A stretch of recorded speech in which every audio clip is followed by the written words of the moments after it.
England की team सिर्फ emotions में आकर हमेशा जेम्स एंडरसन को नहीं खिला सकती।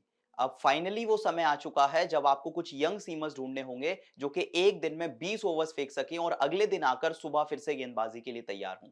ये स्टेटमेंट दिया है इंग्लैंड के फॉर्मर क्रिकेटर जॉफरी बॉयकॉट ने, जिन्हें अब ऐसा लगता है कि अब फाइनली वो समय आ गया है जब इंग्लैंड की टीम को जेम्स एंडरसन के बाद कुछ यंग सीमर्स पर भरोसा जताना होगा। अब ये स्टेटमेंट आया है इंडिया और इंग्लैंड सीरीज खत्म हो जाने के बाद, जिसे रोहित शर्मा की कप्तानी में टीम इंडिया ने 4-1 से जीत लिया। अब इस सीरीज की बात करें तो जेम्स एंडरसन अपने प्राइम पर नजर नहीं आए। कहीं ना कहीं जो उनका परफॉर्मेंस था वो थोड़ा सा ऑफ कलर नजर आया।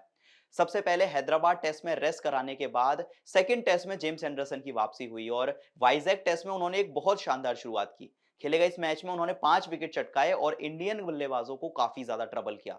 लेकिन इसके बाद से जेम्स एंडरसन बिल्कुल भी फॉर्म में नहीं नजर आए। चाहे यशस्वी जायसवाल हो, चाहे शुभमन गिल हो, सभी ने जेम्स एंडरसन की गेंदों को बड़े आराम से खेला और बड़े आराम से चौके छक्के लगाए। सबसे पहले राजकोट में जेम्स एंडरसन सिर्फ 1 विकेट चटका पाए, रांची में सिर्फ 2 विकेट और आखिर में धर्मशाला में भी उन्हें सिर्फ 2 विकेट हासिल हुए। और इस पूरी सीरीज की बात करें तो जेम्स एंडरसन ने खेले गए 4 मैचेस में सिर्फ 10 विकेट चटकाए। और इसी के साथ जेम्स एंडरसन थोड़ा सा ऐसा कह सकते हैं कि उनका जो ग्राफ है वो नीचे की ओर जा रहा है जब से उनकी एज बढ़नी शुरू हुई है। लेकिन फिर भी किसी ना किसी मैच में जेम्स एंडरसन ऐसी परफॉर्मेंस दिखा देते हैं और ऐसा देखकर लगता है कि ऐसी परफॉर्मेंस तो कोई यंगस्टर भी नहीं दे सकता, कोई कम उम्र का खिलाड़ी भी नहीं दे सकता, या कुछ ऐसे फील्डिंग एफर्ट्स दिखा देते हैं या कोई ऐसा स्पेल डाल देते हैं। लेकिन इससे ये बात छुपती नहीं है कि फाइनली अब वो टाइम आ गया है जब इंग्लैंड की टीम को जेम्स एंडरसन से आगे होकर सोचना चाहिए। और ये बात जॉफरी बॉयकॉट की सही भी लगती है। अब अगर जेम्स एंडरसन की बात करें तो धर्मशाला टेस्ट में एक बड़ा माइलस्टोन उन्होंने अचीव किया, क्योंकि टेस्ट क्रिकेट में पहले ऐसे फास्ट बॉलर वो बन गए हैं जिन्होंने 700 विकेट पूरे किए हैं। इसके अलावा ओवरऑल अगर वर्ल्ड क्रिकेट की बात करें तो उनसे आगे सिर्फ 2 गेंदबाज इस लिस्ट में हैं। एक है शेन वॉर्न और एक है मुथैया मुरलीधरन।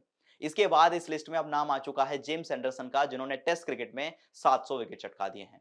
और इसके बाद कुछ फैंस के इस तरह के कमेंट्स भी आए कि अब वो सिर्फ अपने माइलस्टोन के लिए खेल रहे हैं, सिर्फ इंग्लैंड की टीम उन्हें इसलिए खिला रही है ताकि वो 700 विकेट पूरे कर पाएं। और ये कितनी सच्चाई है इन बातों में ये तो नहीं पता, लेकिन अब ये बात पक्की हो चुकी है कि इंग्लैंड को आने वाले समय में कुछ बड़ी टेस्ट सीरीज खेलनी है, आपको एशेज खेलनी है ऑस्ट्रेलिया में जाकर। तो अब वो समय आ गया है कि आप थोड़े से यंग प्लेयर्स में आप इन्वेस्ट करें, क्योंकि अभी आप उन प्लेयर्स को मौका नहीं देंगे तो अचानक से फिर जब बड़े लेवल पर आप उन क्रिकेटर्स को खिलाएंगे तो शायद इतना वो जो चेंज है वो इतना आसान ना हो पाए।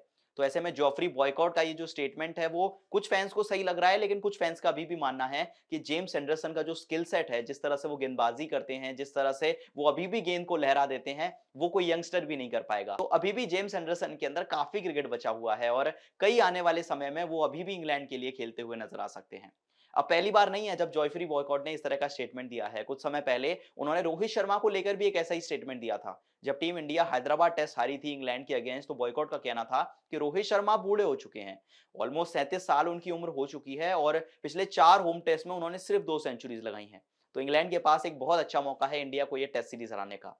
वो दिन है और आज का दिन है। टीम इंडिया ने ना सिर्फ इंग्लैंड को 4-1 से टेस्ट सीरीज हराई, लेकिन उसके अलावा रोहित शर्मा, जिन्होंने पिछले 4 साल में 2 सेंचुरीज लगाई थी, उन्होंने इसी सीरीज में 2 सेंचुरीज लगा दी और जॉफरी बॉयकॉट को गलत साबित कर दिया। अब ऐसे में सवाल ये है कि क्या जॉफरी बॉयकॉट का जो स्टेटमेंट जेम्स एंडरसन को लेकर है, क्या जेम्स एंडरसन भी उन्हें गलत साबित कर पाएंगे?